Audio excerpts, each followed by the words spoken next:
Dali. Labas. Labas.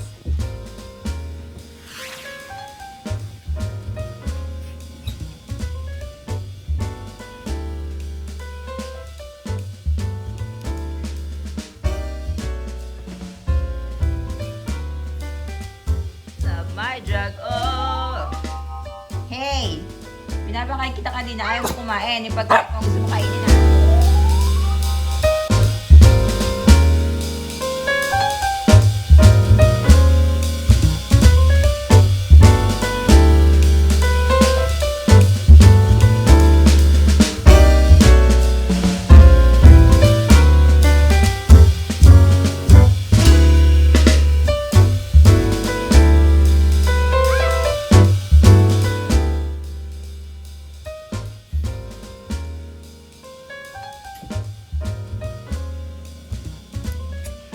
I-press ko lang sa inyo yung bago kong lagay na Christmas light. Kagabi kasi, may nakita lang ako online sa video na parang, ewan ko, nagandahan ako sa lighting niya. Akala ko naman yung Christmas light namin is yung yellow, alam yung yellow. Yung pala, pagkakita ko, pagkabukas ko white pala siya, yun, Christmas light. Kakalagay ko lang yun sa kanya kagabi. And then, ayan. Struggle kasi ako minsan paggabi, ayoko na masyado maliwanag yung ilaw. Yung lampshade ko, nasira na yung ilaw. So kaya sabi ko baka pwede, matagal akong gusto maglagay ng Christmas light. Kasi di ba ba nauso yun yung mga sa Watson nilalagay Christmas light. Hindi sa para mas dim lang yung light. Kaya nilagay ko yan. So kapag kami ginagawa ko dito sa laptop, pwede kahit hindi nabuksan yung ilaw sa room. Kahit yan na lang Christmas light para hindi masyado maliwanag. Masyado kasi nakaka-overwhelm pag masyado maliwanag sa kwarto, diba? So that's why I put it there. Look at it. Amazing, right? Yan. Pero pa doon.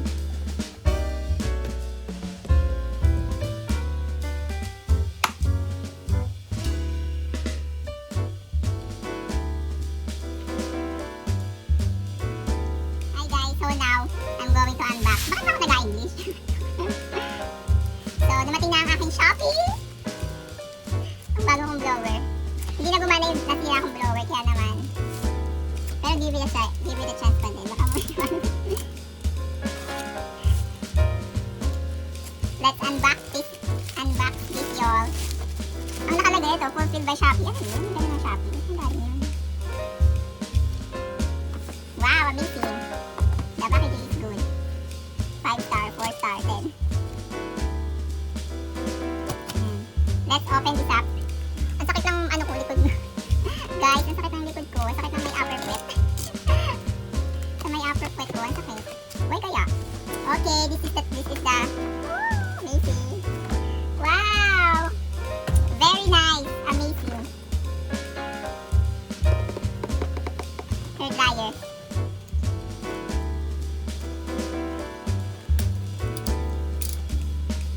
Ang hair dryer kasi sa akin ay parang essential na rin kasi hindi na din maiwasan magligo ng gabi. Mahirap matuloy yung hair ko. Kailangan talaga ng blower. Minsan nakakatamad magligo sa umaga. Hindi naman agad-agad natutuyo. At saka, iwan ko bakit gano'n sa Pilipinas. Sa Pilipinas kasi guys, ang hangin ay ang buho pag pinapatuyo sa hangin. Naku, lagi yung freezing. Pag may blower, maganda, maayos yung pagkakatuyo niya. Ewan ko dito, pagka electric pan na naging freezing, naging buhag-hag. Dry, mainit kasi dito sa Pilipinas, super init. Ay wala naman akong aircon. Bigyan niyo ako ng aircon, di ako maganda. Charot. Paano ba ito buksan? Ano ba naman ito? Ayan siya oh. Sino naman po yung may ganito sa inyo? Well, parehas na tayo guys. Ano ba nakalagay dito? Paano ba ito buksan? Dito ba sa gilid? Ay, dito nga. Sa gilid pala siya. Ayan. Oh my god. What is this? This is that awaiting. Oh my god, ang ganda niya. Ang ganda. Ang ganda niya ha. Wala pa, hindi ko pa nakikita ang ganda. Ano to? Hello, thank you for purchase. Before using this product, please read all instructions and warnings in the user manual ng product. Yeah. Siguro naman hindi na lang siya 1 year gamitin, no? Ayan, ito pala. Pwede siyang isabit. Ano to? Dito? Ayun o, pwede siyang isabit. Amazing. Hindi naman na siguro siya agad-agad mag-overheat. Kasi nakaraan yung luma kong blower, dito siya nag-overheat oh. Nung nakaraan din sila kasi ba na mainit na siya, tapos parang malambot. Tapos bigla nung ginamit ko nito lang, 2 days ago. Pumutok, kabutas, tapos tumansik yung apoy. Wow! Amazing. Akala ko black. Pero ano siya? But ano to? Tapos, ito naman. Ano ba tawag dito? Wow, magnetic. Magnetic. Shananan! Alam niyo ba? Dito lang ako nagkaroon na interest bumili ng mga paganyan-ganyan, yung mga pangkulot, pang-plancha, blower. Samantalang dati wala akong pakialam sa mga ganyan. Ano yun? Hindi ko alam kung sign of aging na ba to or sign of childhood or teenage. Hindi ko alam. Hindi talaga ako maaaking. Alam niyo yun, stages ng aking humanity. Kasi sa amin, sa profession ko, may mga stages. Ngayon,